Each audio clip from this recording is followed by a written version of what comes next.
It's so competitive these days. What are you doing that's different? What can you do to show that out of hundreds of applicants, you are the one that they want to choose?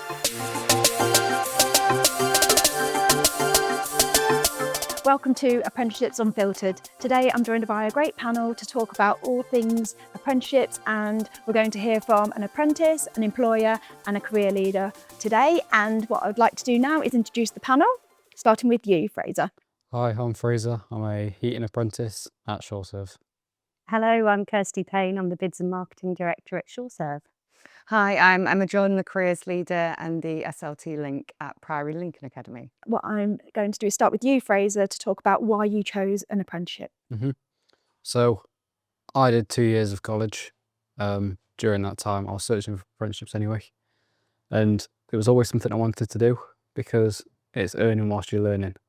And at the end of it, you also get a qualification. That's really important to me because it sets me up for the future.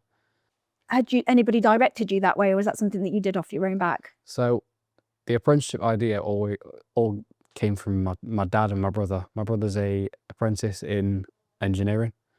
So I saw firsthand what apprenticeships were like through him.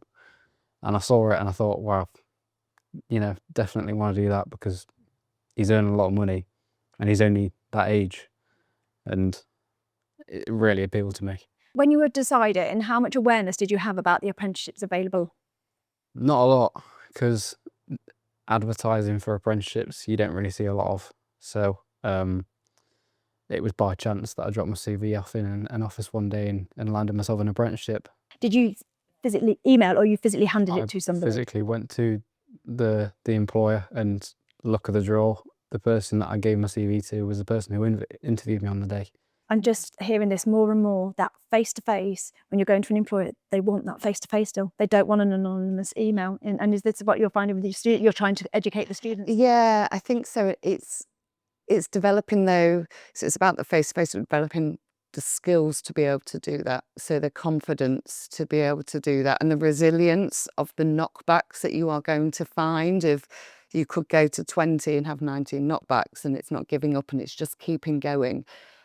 So that education can come through specific sessions that we have weekly, but just in everything we do, trying to link it to why it's going to benefit them when they're older.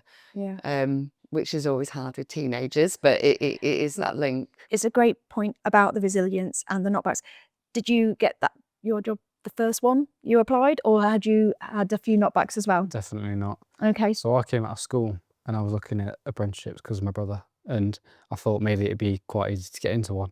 And then I quickly learned over that 2 years it was near impossible. 2 years. Okay, Yeah. that's really interesting. It's exactly what you're saying. So tell me about that. Tell me about that time. So 2 years I was at my college doing plumbing. So I got my diploma in plumbing, my level 1 and level 2. Throughout that whole time I was looking at apprenticeships and they just weren't popping up. And you have to be on that specific timeline between so and so and for getting that slot for apprenticeships. And I thought I was a bit too late with the apprenticeship for this one. And there was one open, luckily. So I got it. And would you agree, Kirsty, that do you have, when you advertise an apprenticeship availability, do you have lots of applicants all for the same position? Yes and no. I mean, we tend to kind of plan our apprenticeship openings in summer, and so we'll advertise them about May, which often it's very difficult timing with education in establishments. So we'll get the adverts out very early for a September start. But it's catching people before the summer holidays, and then good people don't necessarily see the advert before they've broken up. So yeah, I think it's reflective that perhaps we need to do some more around the timing of when we release those things that would help people see those adverts. We do it every year. So I think the key link is between the school and the employer, isn't it? Working together to have that understanding, so they can have the promotion with the students, and the talk of what they are looking for, because whilst they'll listen to teachers, actually having the employer in there saying this is what we want, it sometimes is a bit more effective and hard-hitting. It's so competitive these days. What are you doing that's different? What can you do to show that out of hundreds of applicants, you are the one that they want to choose, and it could be the one that you turn up on the day, or on your CV, what have you done different to show your skills that are employability skills and not just qualifications to be successful in an apprenticeship. The timing part has come up a couple of times through talking to people, and I think this is something that's really highlighted an area that needs to be looked at when you're wanting your apprentice and when your students are able to apply. That there's definitely a disconnect there, isn't there? And you've found that with your waiting 2 years.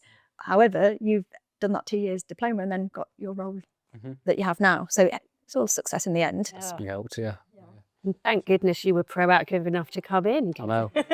I'm disappointed you didn't see an advert. It was the last one on the day, and I couldn't find the place where I was supposed to drop it off. I nearly gave up, but I didn't. It was meant to be, wasn't it, that last one? If you would like to know any more about what we've talked about today, please look on our socials, Greater Lincolnshire Career Hub. Thank you.